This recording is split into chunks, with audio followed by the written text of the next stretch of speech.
Shalom, mis hermanos, bendiciones de lo alto para todos y cada uno de ustedes y bienvenidos a esta clase de Romanos. Hoy estamos transmitiendo acá desde casa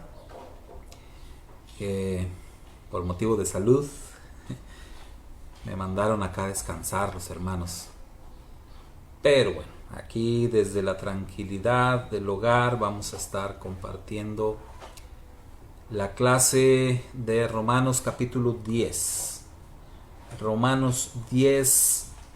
Shalom, hermana Poli, hermana Ketita, Carla López, shalom, bendiciones. Es que ya están acompañándonos en esta tarde. Bueno, empezamos este tiempo de clase con este canto tan bonito de Rubén Sotelo, la misma fe, el mismo amor, el mismo espíritu nos une hoy. Muy bien, pues por ahí les mandé las preguntas, les compartí el cuestionario de este capítulo 10 de Romanos a través de Facebook y de WhatsApp también. Espero que hayan tenido oportunidad de ver las preguntas y pues por qué no de contestarlas, ¿verdad? También que hayan tenido la oportunidad los hermanos que me están acompañando, y si no, bueno, se las voy a compartir ahorita aquí. Vamos a ver si se puede ver aquí en la pantalla.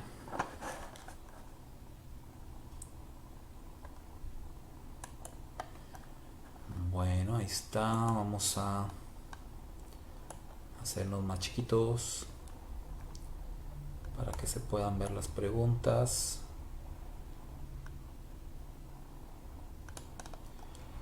Bueno, ahí está. Ahí está. Espero que si se alcancen a ver. Y estas son las preguntas. Este es nuestro cuestionario sobre Romanos capítulo 10. Así que bueno, pues hay que tener la Biblia por ahí lista para que podamos ir contestando las preguntas. La primera, muy fácil. ¿Por quiénes oraba Pablo? Según el verso 1. ¿Por quiénes estaba orando Pablo? Entonces vamos a esperar que nos compartan su respuesta.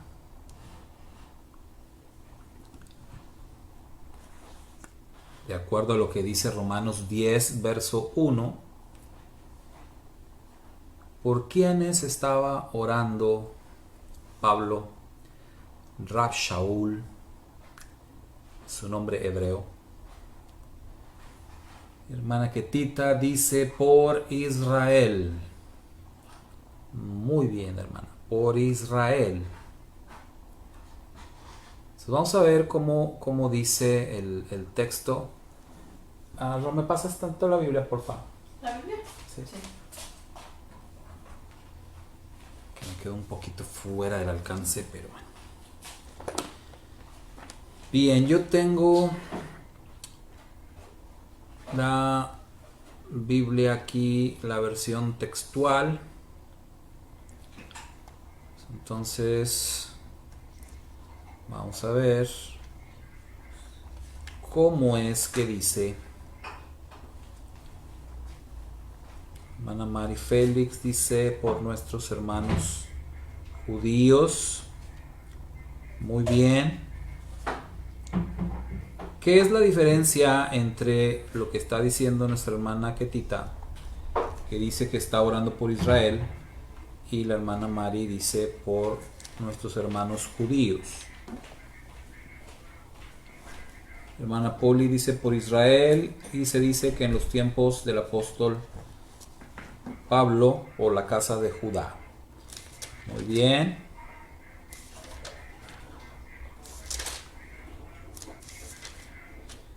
Exactamente, aquí la versión textual dice: hermanos, ciertamente el anhelo de mi corazón y la oración a Dios por ellos es para salvación. ¿Sí? La oración a Dios por ellos es para salvación.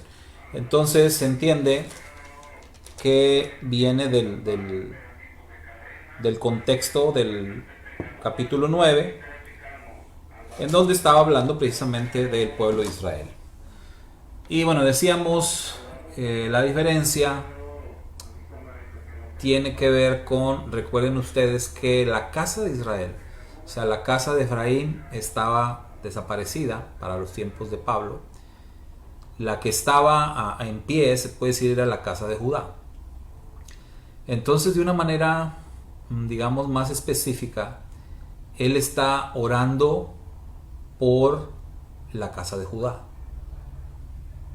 Él había sido escogido y nombrado por su majestad Yeshua para ser el apóstol de los gentiles.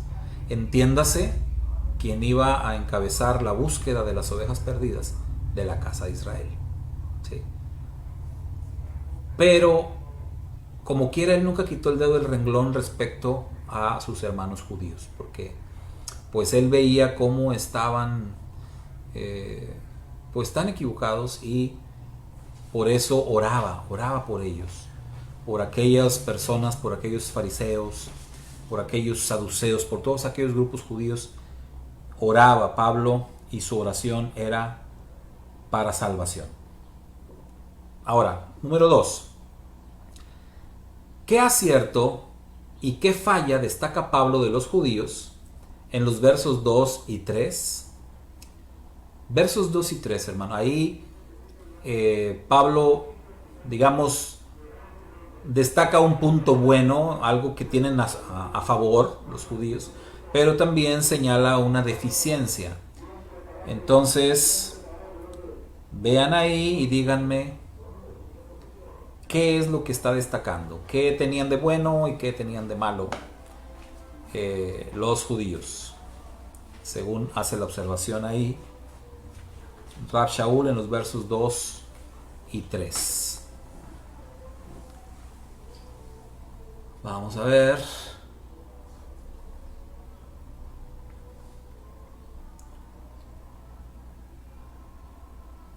A ver si nos responden.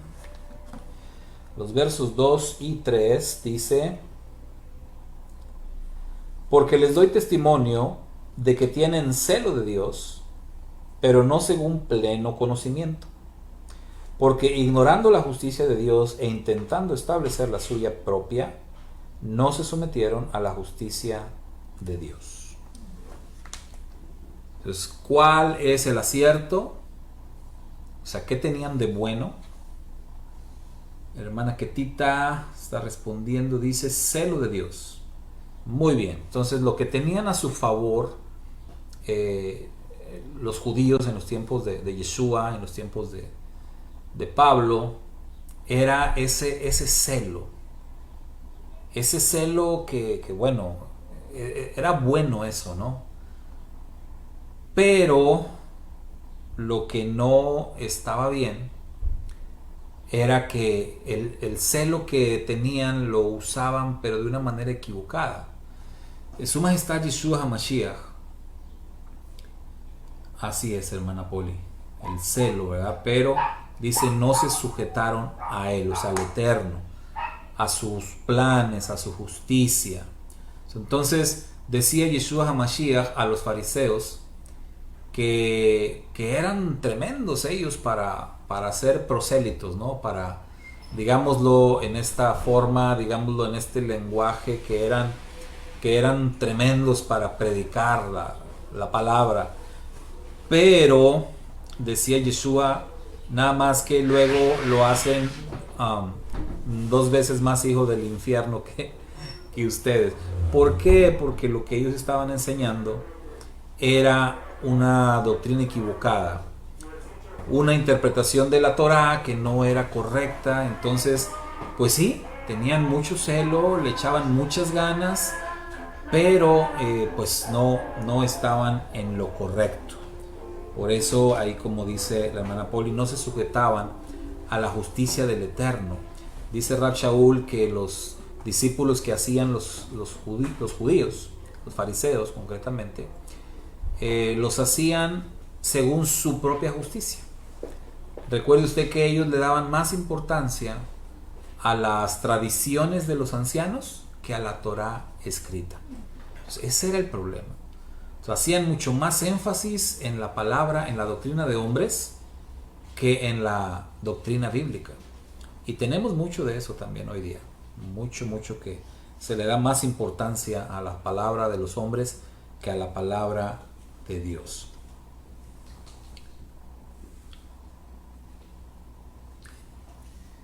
Bueno, vamos con la que sigue.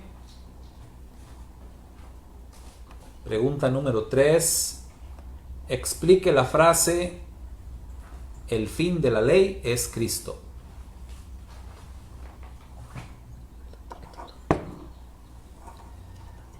El fin de la ley es Cristo.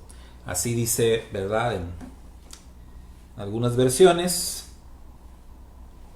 Después de que habla de esto, de que ellos actuaban según su propia justicia y que no se sometían a la justicia de Dios, dice el verso 4, porque el fin de la ley es Cristo. O sea, el fin de la ley es Mashiach, para justicia a todo el que cree.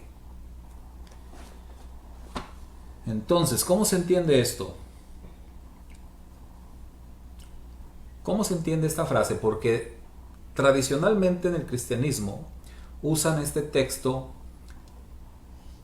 para darle fuerza a su enseñanza de que la ley de Moisés ya está abolida. Es decir, que Cristo, que Mashiach, vino a ponerle fin a la ley de Moisés. Y toman este texto y dicen, aquí está, aquí dice, el fin de la ley es Mashiach. Entonces, cuando vino Mashiach, se acabó la ley. Ahí está, ahí lo dice Pablo en Romanos. Y entonces así lo explican el cristianismo, la mayoría. Entonces, la pregunta aquí es, explique usted la frase. ¿Piensa usted que realmente eso es lo que estaba diciendo Rab Shaul o no? ¿O qué estaba diciendo? Cuando dice el fin de la ley es Cristo, es Mashiach. ¿Qué dice?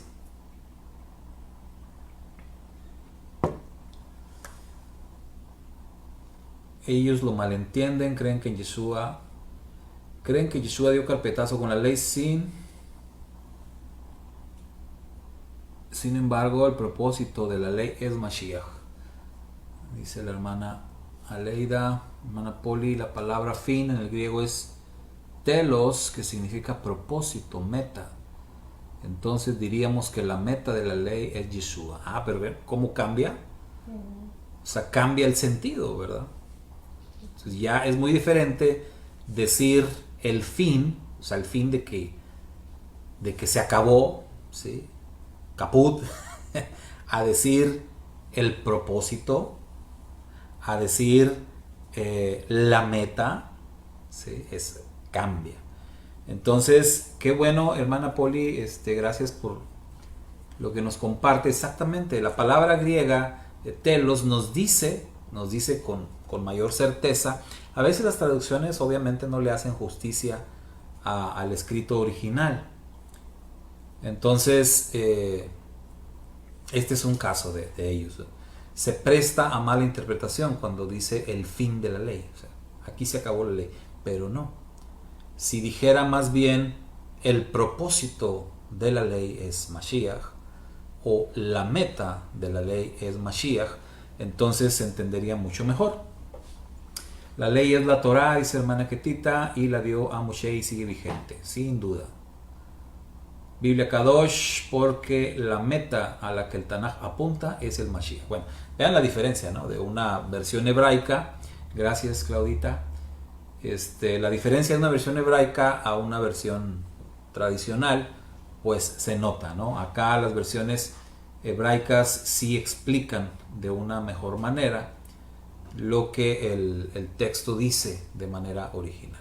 Entonces hay otro texto por ahí, me parece que es en la carta a los Gálatas, cuando Pablo dice que la Torá es el ayo, ¿sí? El ayo que nos lleva a Mashiach, como que es la guía, es como el mapa, es como un ciervo que nos lleva hacia Mashiach. Entonces la Torá apunta a Mashiach, y por eso Mashiach decía que se debía de escudriñar la Torá. Debemos de escudriñar la Torá para poder conocerlo a Él, para poder encontrar la vida eterna.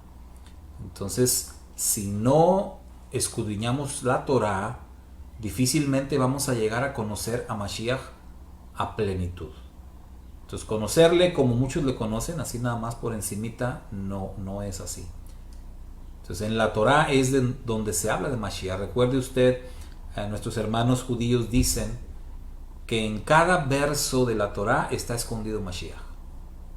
Es una de las cosas que más me ha impresionado de estudiar raíces hebreas, cuando leí sobre esto, y dicen los grandes sabios de todos los tiempos de Israel que Mashiach está escondido en todos y cada uno de los versos de la Torá.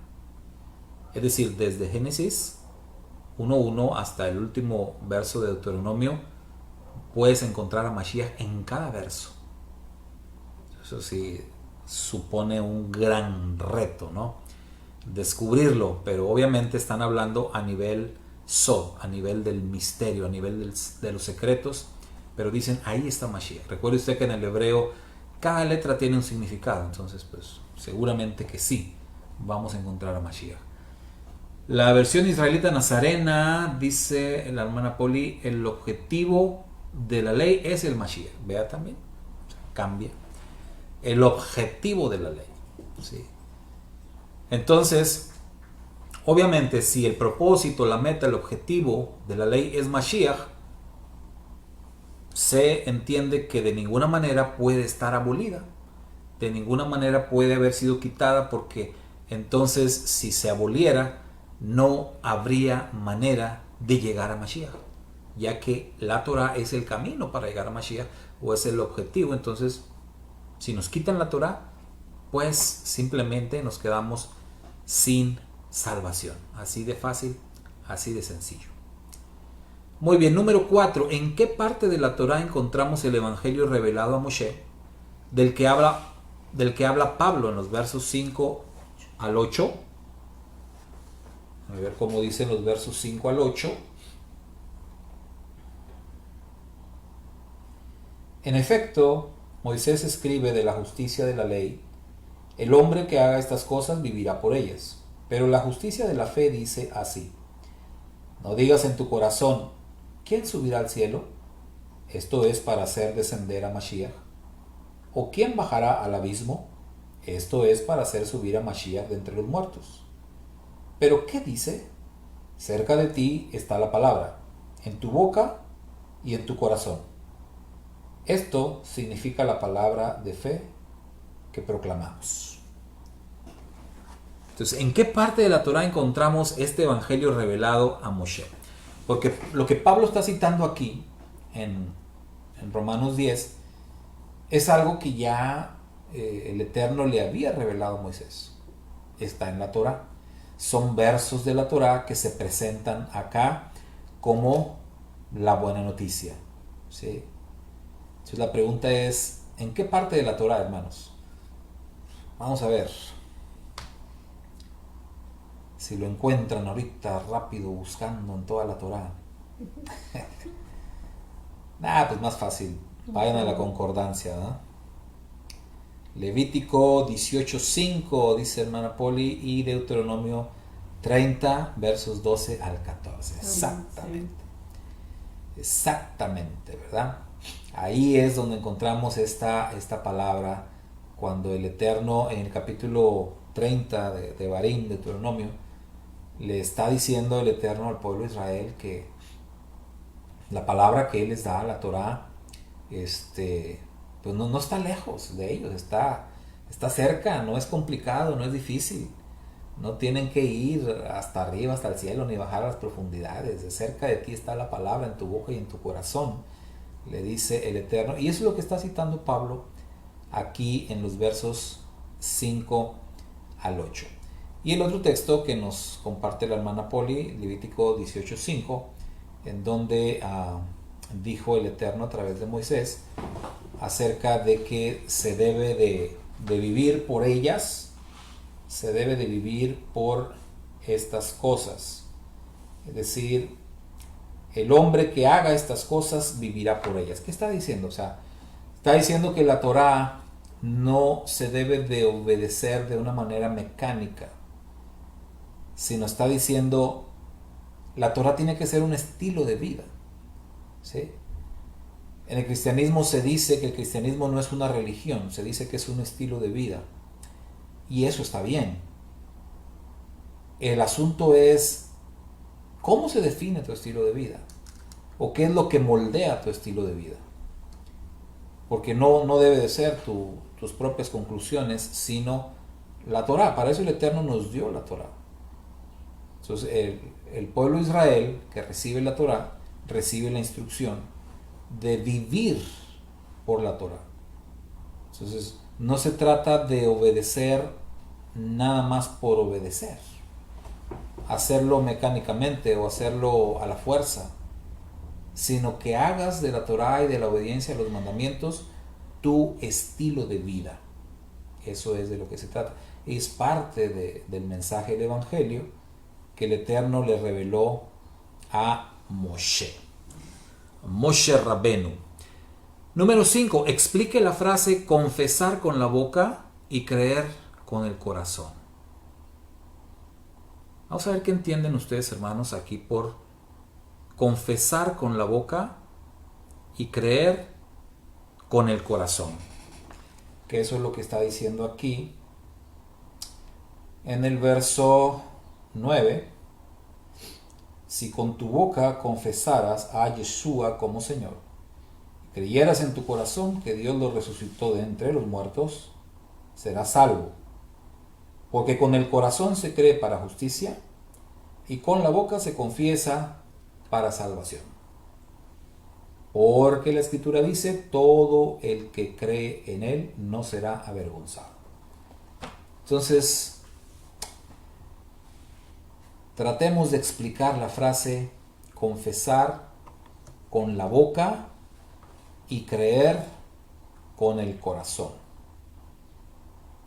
¿De qué se trata? Recuerde usted, estamos hablando del mensaje del Evangelio, de la buena noticia, del mensaje de la redención. Entonces, ¿cómo hacemos esto de confesar con la boca y creer con el corazón?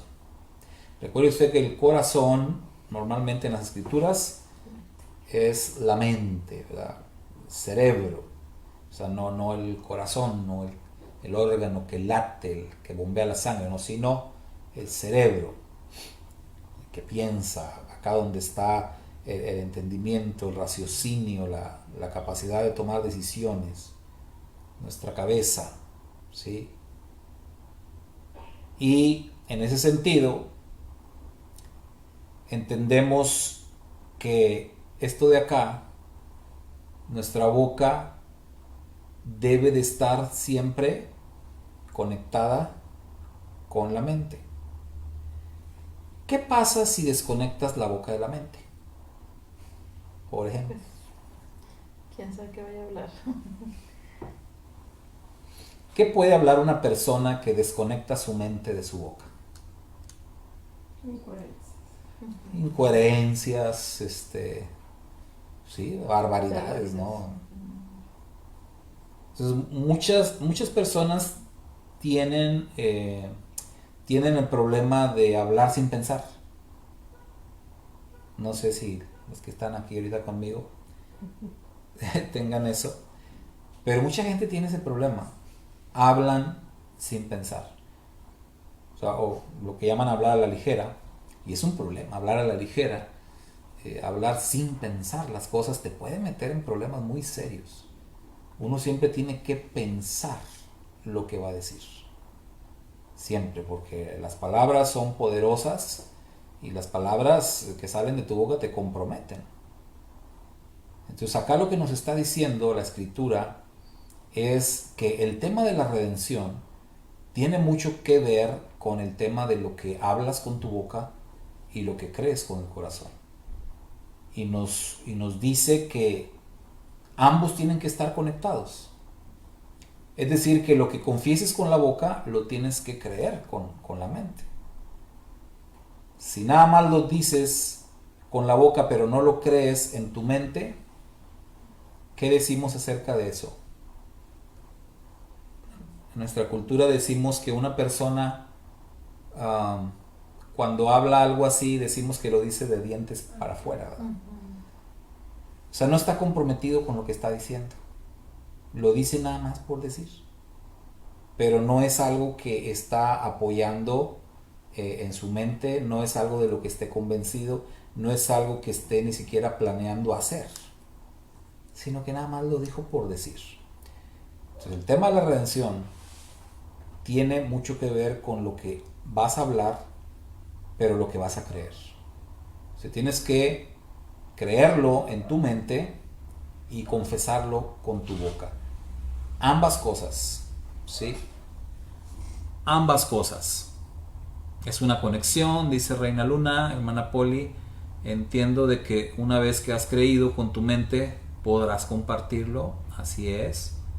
Tener plena certidumbre de que es real lo que creemos y aceptamos, por eso lo hablamos. Sí, porque pues si nada más repetimos como estos pajaritos verdes, ¿no? Los cotorros, que los cotorros o las guacamayas, no sé qué otro pájaro por ahí, tienen esa, que oyen algo y repiten las cosas, pero nada más lo repiten. O sea, ellos no lo están razonando, mucho menos lo están entendiendo, simplemente repiten lo que oyen. Y lamentablemente dentro del mundo religioso hay mucho de eso. Hay muchas personas repitiendo y repitiendo mensajes sin verdaderamente entender lo que dicen, sin estar convencidos, sin conocer a fondo lo que hablan. Por eso es que Felipe, cuando tiene aquella plática con el etíope allá en el libro de los Hechos, le pregunta, ¿pero entiendes lo que lees?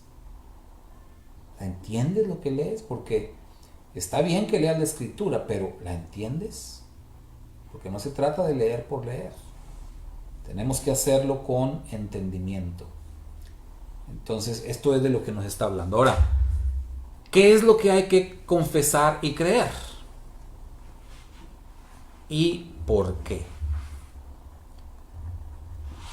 ¿Qué es lo que hay que confesar y creer?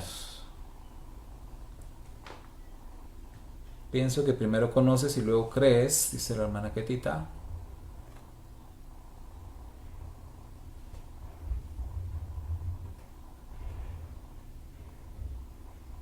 Y si estás conectado, pues es que vas caminando en lo correcto. Desgraciadamente hoy en día hay mucha gente que habla muy bonito, pero como no ha creído con su mente, el mensaje es hueco y no rinde frutos. Así es, hermana Poli. Entonces, ¿qué es lo que hay que confesar y creer, hermanos? ¿Y por qué? Ya que estamos aquí en esto, ¿no? Según Rab Shaul, ¿qué es lo que hay que confesar y creer y por qué?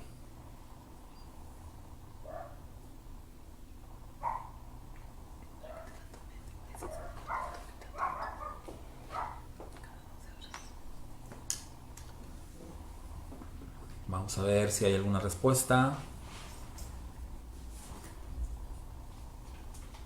Ahí, como lo dice Rab Shaul, ¿qué es lo que hay que confesar y qué es lo que hay que creer?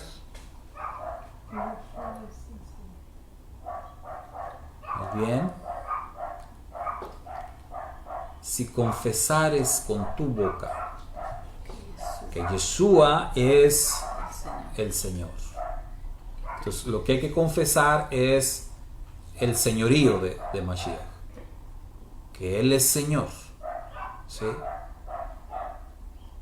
Y lo que hay que creer con el corazón, con la mente, es que Él fue resucitado de entre los muertos. O sea, la resurrección. La Escritura dice que el día del juicio daremos cuenta de lo que hayamos dicho, dice hermana Ángela. Así es. Entonces, tenemos que hay que confesar que Yeshua es el Señor y creer que el Eterno lo levantó de entre los muertos. Entonces, ¿han pensado por qué? ¿Por qué específicamente hay que confesar eso y creer eso?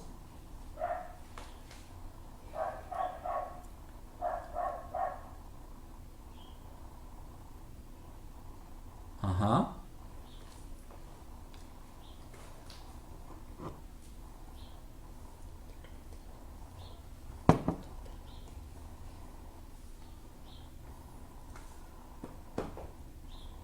¿Por qué? ¿Por qué precisamente confesar que Yeshua es el Señor? O el Maestro, como dice esta versión que nos comparte la hermana Poli.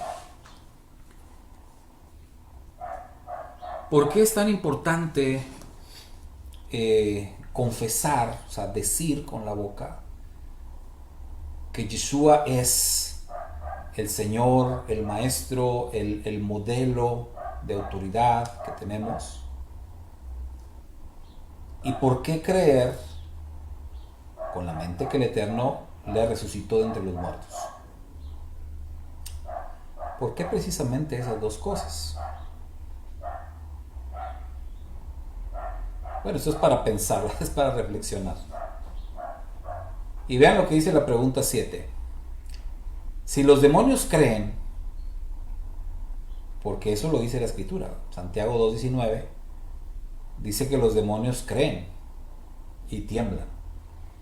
Si los demonios creen y confiesan, eso lo vemos en Mateo 8:29, cuando le dicen aquellos demonios a Yeshua,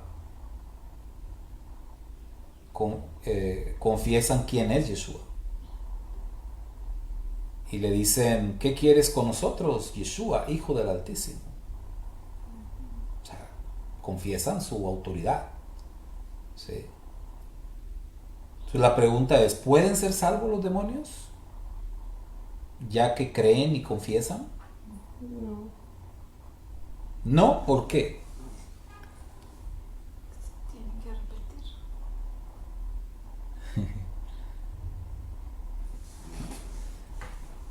Porque si tomáramos esto como requisitos para ser salvo, confesar con la boca y creer con el corazón, pues los demonios creen y confiesan. Pero no se arrepiente. Dice mi esposa, pero no se arrepienten. Entonces les faltaría el arrepentimiento. A los demonios, ¿o qué les faltaría? No, porque también se necesita obedecer, dice la hermana. Porque no fueron para buenas obras. Entonces, ¿qué hace la diferencia entre los demonios y nosotros? Decir.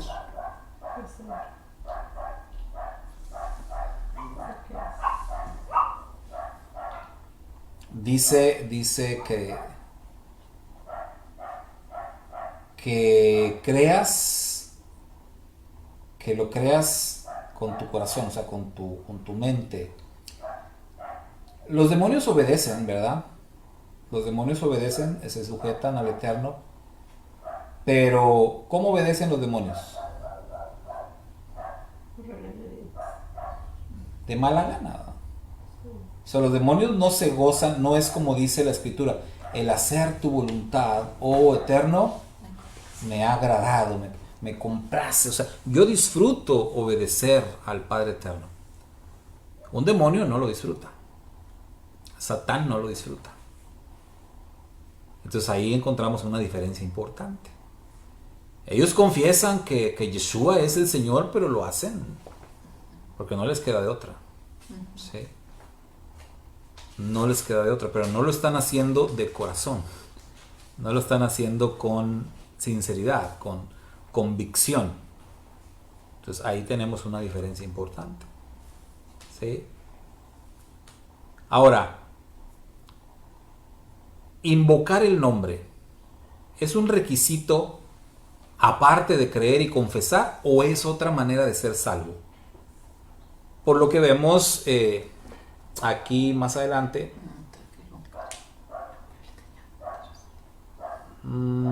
porque la escritura dice, perdón, verso 12, porque no hay diferencia entre judío y griego, porque el mismo Señor de todos es rico para todos los que lo invocan, porque todo el que invoque el nombre del Señor será salvo. Entonces, los versos atrás también dice será salvo, y acá otra vez será salvo.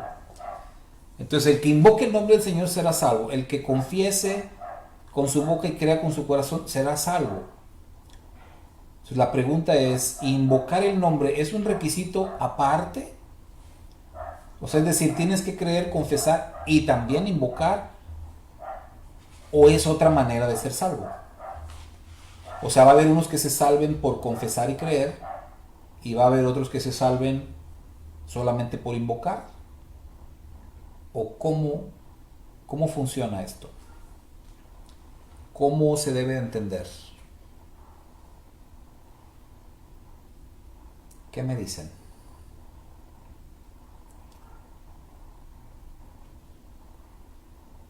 Todo aquel que invoque el nombre del Señor será salvo.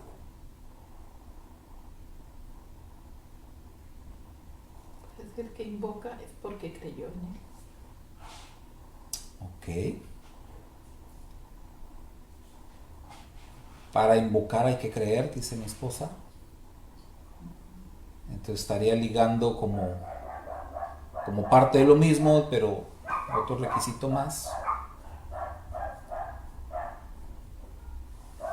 Entonces no puede ser otra manera de ser salvo. Pues no, ¿verdad? No, porque pues no hay otra manera. No hay diferentes maneras de ser salvo. Solamente hay una manera, solamente hay un camino. Entonces, lo que tenemos que entender que esto de invocar está conectado con lo mismo, y ahorita lo vemos ahí en el mismo texto. ¿Qué significa invocar el nombre? ¿Qué significa invocar el nombre?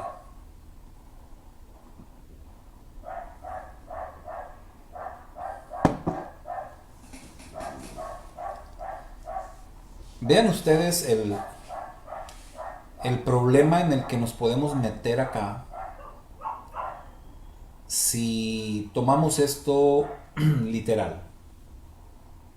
Si tomamos esto literal, invocar el nombre. Porque eso implicaría que quienes no conozcan el nombre correcto, pues ¿cómo lo van a invocar? Eso implicaría que millones y millones de creyentes de siglos que no conocieron el nombre, por decir el nombre del Mashiach, Yeshua, conocieron a Jesús y siempre invocaron a Jesús, nada más. Entonces, si no invocaron el nombre correcto, entonces ¿qué va a pasar? O si estamos hablando del Eterno, el problema en el que nos metemos es ¿cuál es el nombre del Eterno? O sea, ¿cuál es el nombre correcto? Yahweh, Yehue, Yahu, Jehová, Jehová, Yud-Hei Vav-Hei. ¿Cuál es el nombre correcto?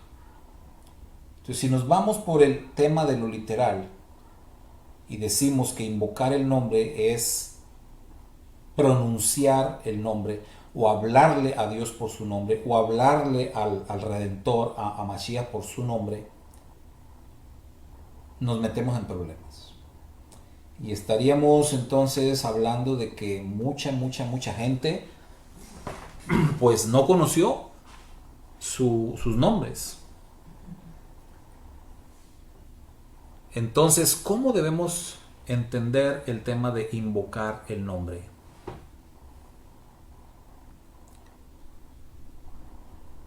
Dice nuestra hermana Leida, creer y aceptar la obra redentora del Padre, allí lo estamos invocando. Dice, por ejemplo, el Eterno dice en su palabra que Él no se dio a conocer a Abraham con su nombre, ¿sí?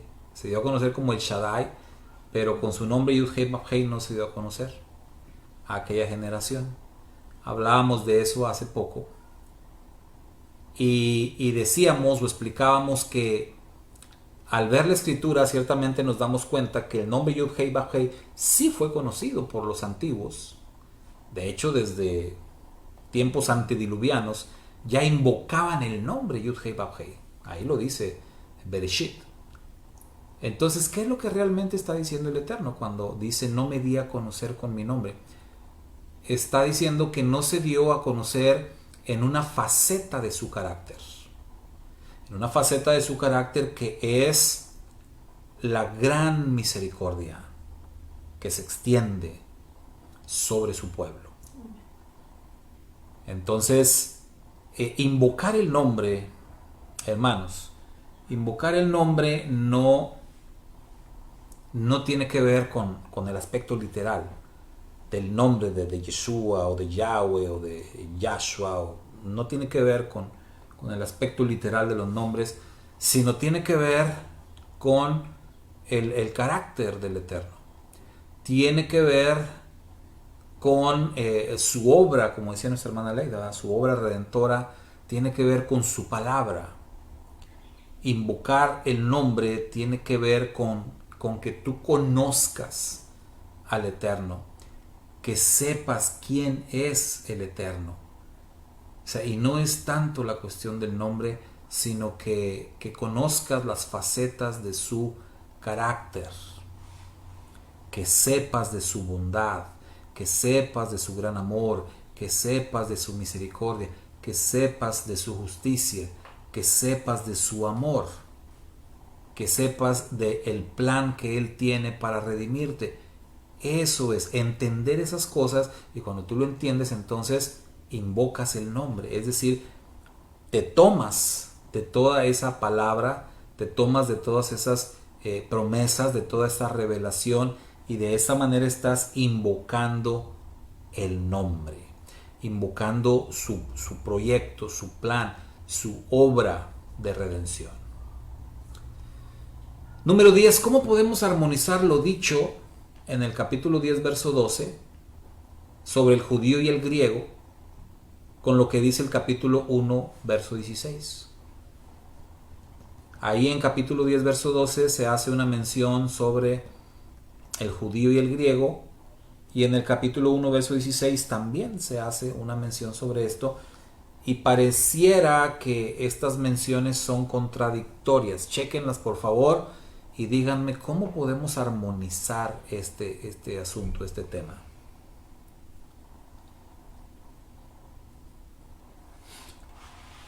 La hermana Poli dice: una vez que confiesas, crees al Eterno y luego le invocas. Sí, es parte de un todo, ¿no? De un proceso de redención. Entonces, 10.12 dice: porque no hay diferencia entre judío y griego, porque el mismo Señor de todos es rico para todos los que lo invocan. Aquí dice: porque no hay diferencia entre judío y griego. Y en el capítulo 1, verso 16 dice, al judío primeramente y también al griego. Entonces, pareciera que hay una contradicción. O sea, parece ser que el capítulo 1, verso 16 está diciendo que en el plan de redención el judío tiene preferencia o tiene prioridad y después el griego. Pero acá en el 10:12 dice que no hay diferencia entre el judío y el griego. Entonces, ¿cómo podemos armonizar esto? ¿Cómo le hacemos para que se resuelva esta aparente contradicción? Y digo aparente porque, pues, obviamente no hay contradicción en la escritura.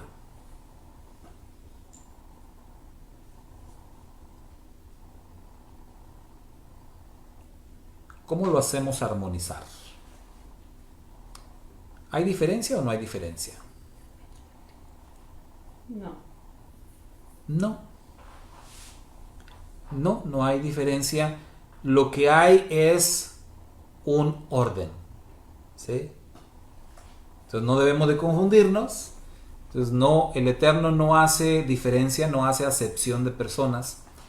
Pero también la Escritura dice que el Eterno es un Dios de orden. Entonces Él hace las cosas de acuerdo a un orden que ya tiene establecido. Y en ese orden es que el Eterno en sus planes dice, la redención va primero para Israel y después al resto de las naciones. Pero es un orden, es una forma de hacer las cosas.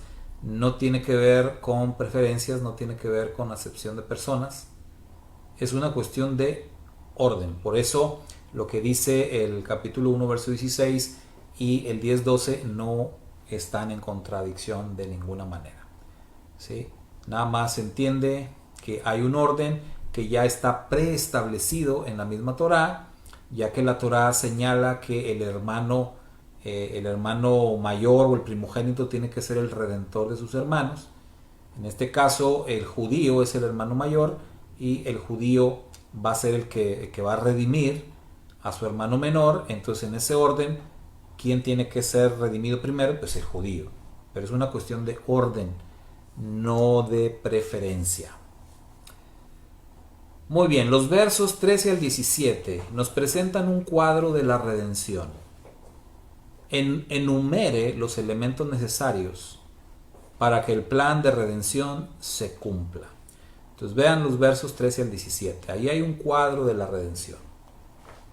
Entonces, lo que tenemos que hacer es enumerar los elementos necesarios para que el plan de redención se cumpla.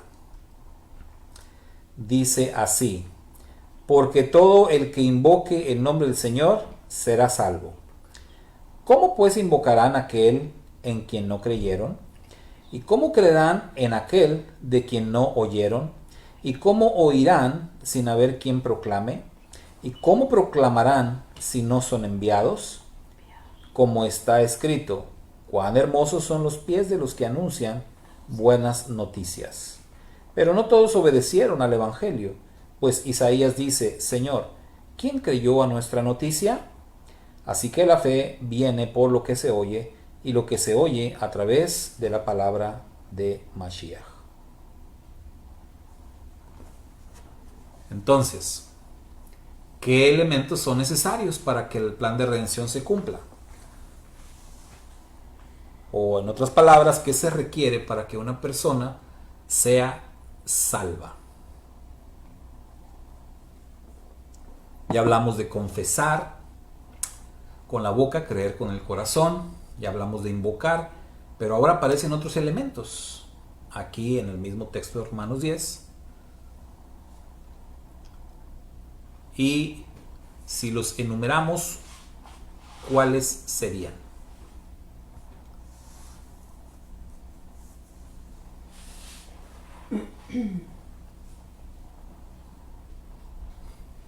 Proclamación.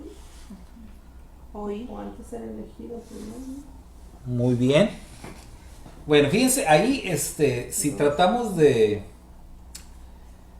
tratamos como de ponerlos en orden, puede resultar un poquito difícil, ¿no? Porque comienza diciendo que los que invoquen van a ser salvos, pero dice, ¿cómo invocarán Que no creí. a aquel en el cual no han creído? Entonces como que está diciendo, antes de invocar tienes que creer. Sí, invocar es el Pero ¿cómo van a creer? Pero ¿cómo van a creer Sí, no ¿No oyeron? escuchan. en aquel de quien no han oído? Entonces, Tiene no que creer, oír. hay que escuchar. Entonces antes de creer hay que escuchar. Pero ¿cómo van a escuchar? Dice, Sin haber quien proclame. si no hay un proclamador, si no hay quien les predique. Tiene que ¿Y haber. cómo proclamarán si no Proclamar. hay enviados? ¿Y cómo va a haber un proclamador, un predicador, si no ha sido enviado? Entonces, ahí está, ¿verdad? Pasamos al revés. Dice Perla, ay, enviados, proclamación, escuchar, creer, invocar. Sí. Al revés. Entonces todo empieza con un enviado, ¿sí? Sí. Según lo establece aquí Romanos, todo empieza con uno que es enviado. Ahí comienza todo. Y en este caso, ¿de quién estamos hablando? ¿Quién fue el enviado? Yeshua. Mashiach, ¿verdad? Yeshua. Él es el enviado del Padre.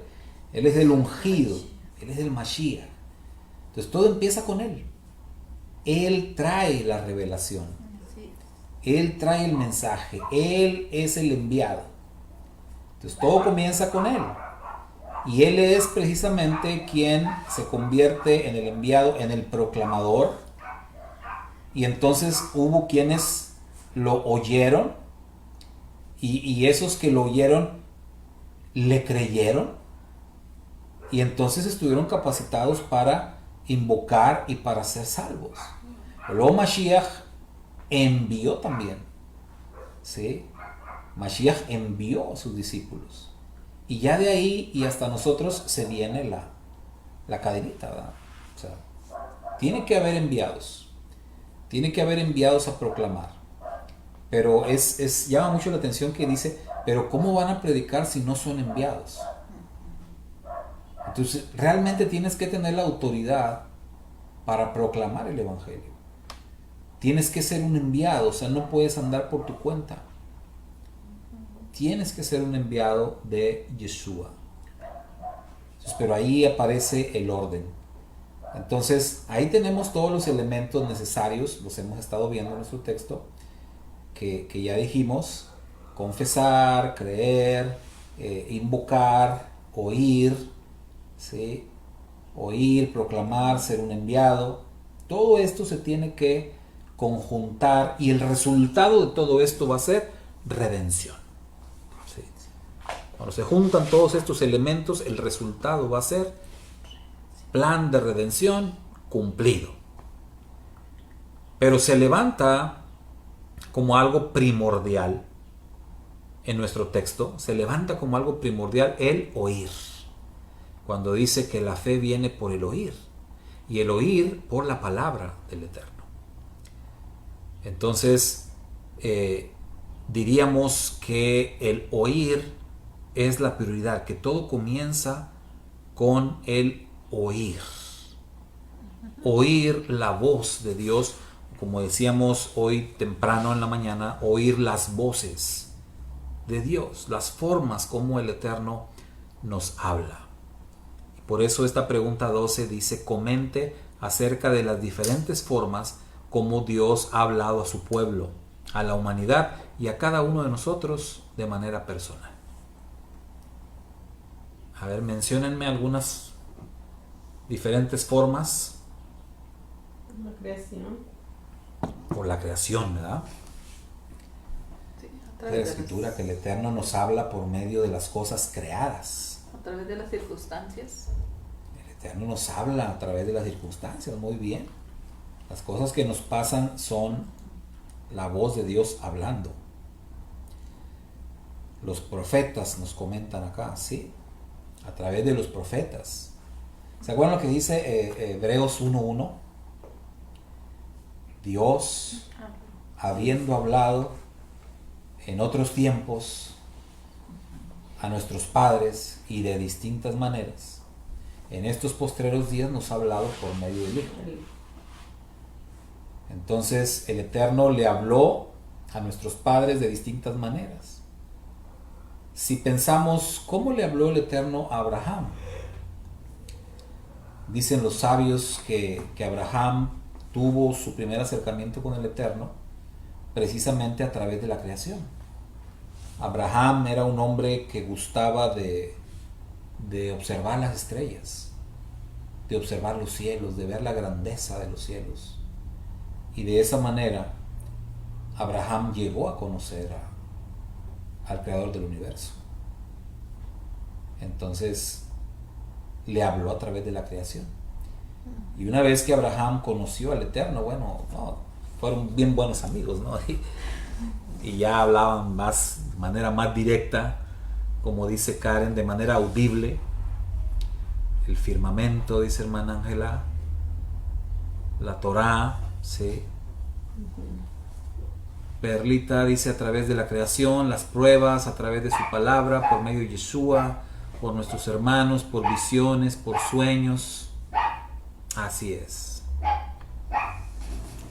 Entonces el Eterno ha hablado y sigue hablando de muchas maneras, ¿sí?